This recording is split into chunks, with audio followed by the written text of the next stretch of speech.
కానీ యేసు ప్రభులో ప్రత్యేకత ఏమిటై అంటే పాలివాడయ్యారు. కనుక ప్రియులారా, ఆదిమ క్రిస్మస్ లో మనం చూసినప్పుడు ఆదిమ క్రిస్మస్ లో మరణాల గురించి, రామాలో అంగలార్పును గురించి మనం విన్నాం. అయ్యా, హేరోదు భయంకరమైన నిర్ణయం తీసుకున్నాడు. 2 ఏళ్లు నిండిన పిల్లలందరినీ చంపేయండి. యేసు ప్రభు వారు జన్మించిన తర్వాత స్వదేశంలో కాకుండా ఐగుప్తులో తలదాచుకోవటానికి పరదేశిగా ఉండవలసినటువంటి పరిస్థితులు వచ్చాయి. అంత కష్టతరమైన పరిస్థితులు. కానీ అక్కడ మనకు కనిపించేది ఏంటో తెలుసా? క్రైస్తవులలో ఎప్పుడైతే ఈ క్రిస్మస్ గురించి ఆలోచన చేశారో, ఇట్స్ ఏ న్యూ హోప్, ఒక కొత్త ప్రారంభం. ఈరోజు నీ పరిస్థితి విచారకరంగా ఉందా? క్రీస్తు ప్రభు వారు భూమి మీద జననం చేసినప్పుడు పరిస్థితులు ఎప్పుడు కూడా అనుకూలంగా లేవు. ఎటు చూసిన కష్టమే, ఎటు చూసిన విచారమే, ఎటు చూసిన దుఃఖమే. ఒకవైపు మరణ వార్తలు విన్నారు, కష్టం చూశారు, కానీ అది ఒక నూతనమైనటువంటి నిరీక్షణ కలగజేసింది. ఆ నిరీక్షణ ఏంటో తెలుసా?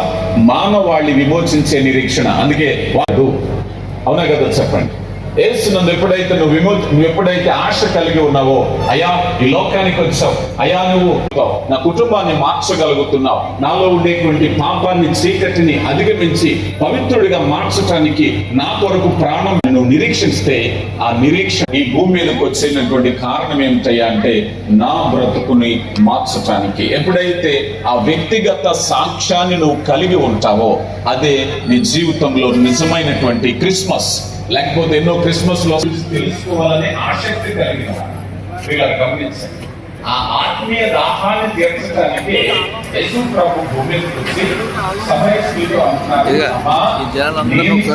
ప్రభువాడు ఎన్నడూ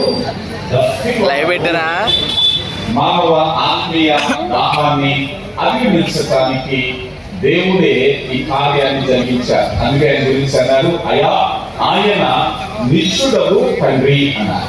ఇది చివరిగా మనం చూస్తే ఆయన ఇవ్వబడినటువంటి టైటిల్ సమాధానకర్త. సమాధానకర్త.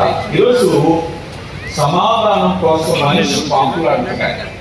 దేశాలు మా పౌరస్థితి పరలోకంలో ఉంది. We are heavenly citizen.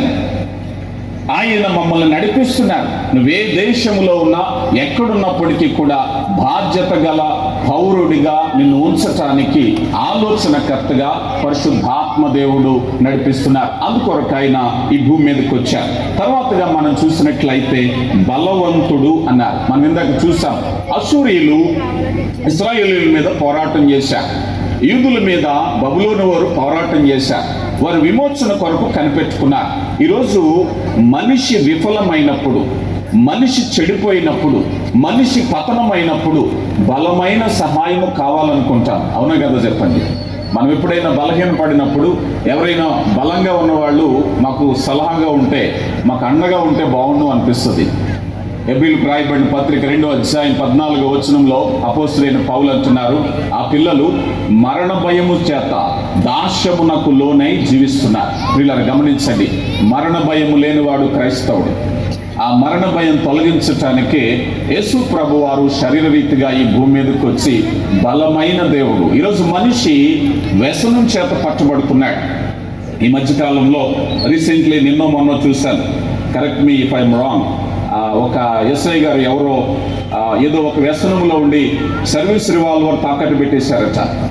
వ్యసనము ఎంత డామినేట్ చేస్తుందో చూడండి, వ్యసనం ఎంత భయంకరంగా ఉంటుందో. రీసెంట్లీ లాస్ట్ వీక్ రాజోల దగ్గర తాటిపాక ఒక వ్యక్తి కువైట్ లో పనిచేస్తున్నాడు. భార్యకి తనకి ఏదో గడువు వచ్చింది. చిన్న చిన్న పిల్లలు ఆ కువైట్ నుంచి రావటం, ఆ పిల్లలిద్దరిని తీసుకుని వెళ్ళి గోదావరిలోకి తోచి ఆయన కూడా పడిపోయి చనిపోయాడు.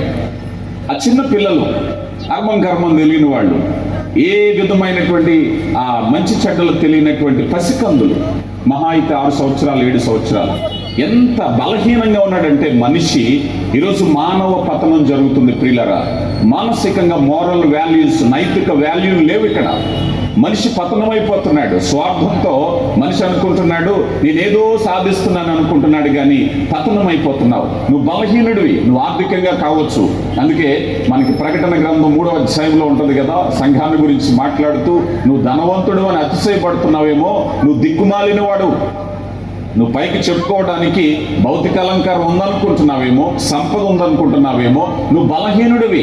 ప్రియులారా గమనించండి, అలాంటి బలహీన మానవుణ్ణి బలపరచటానికి, అతనికి ఆలోచన చెప్పటానికి వచ్చారు. ఈరోజు చాలా మంది కొన్ని వ్యసనాల్లోకి వెళ్ళాక కౌన్సిలింగ్ చేస్తుంటే యవన బిడ్డలు అంటూ ఉంటారు, నైనా దీనివల్ల ఉపయోగం ఉందా ఆలోచించవంటే, నేను ఆలోచించలేదు, నాకు తెలియదండి, నేను అంతగా ఆలోచించలేదు, నా మనసుకు నచ్చింది నేను చేశాను. పర్యవసానంగా నీ జీవితం పాడైపోతుంది తెలిసిందా? ఈ మధ్య నాకు వార్త విన్నాను, కాకినాడ ప్రాంతంలో తల్లిదండ్రులు ఇద్దరు కూడా టీచర్సే, ఒకడే కుమారుడు, చాలా చక్కగా అల్లారుముద్దుగా పెంచుకున్నారు. ఈ పిల్లవాడు బీటెక్ ఏదో చదువుతున్నాడు, ఎక్కడ అలవాటైందో తెలీదు, బెట్టింగ్ ఆన్లైన్ యాప్స్తో ఎక్కడో కనెక్ట్ అయ్యాడు. ఎంత నష్టం జరిగిందంటే సుమారుగా ఒక 3 కోట్ల నష్టం జరిగిందట.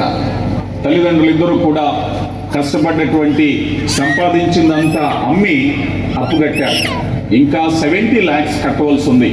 ఎక్కడ అవకాశం లేక ఆ తల్లిదండ్రులు ఎంప్లాయీస్ ఇద్దరు కూడా ఆత్మహత్య చేసుకున్నారు. బలహీనత, మనిషి స్వార్థం అనే బలహీనత మనిషిని లోకం పరిగెట్టిస్తూ ఉంది. యేసు ప్రభు వారు అన్నారు, లోకములో ఉన్నదంతయు చెప్పాలి, లోకములో ఉన్నదంతయు లోకమునైనను లోకములో ఉన్న వాటినైనను ప్రేమించకండి. ఎవరు చెప్తున్నారు? Mighty councillor.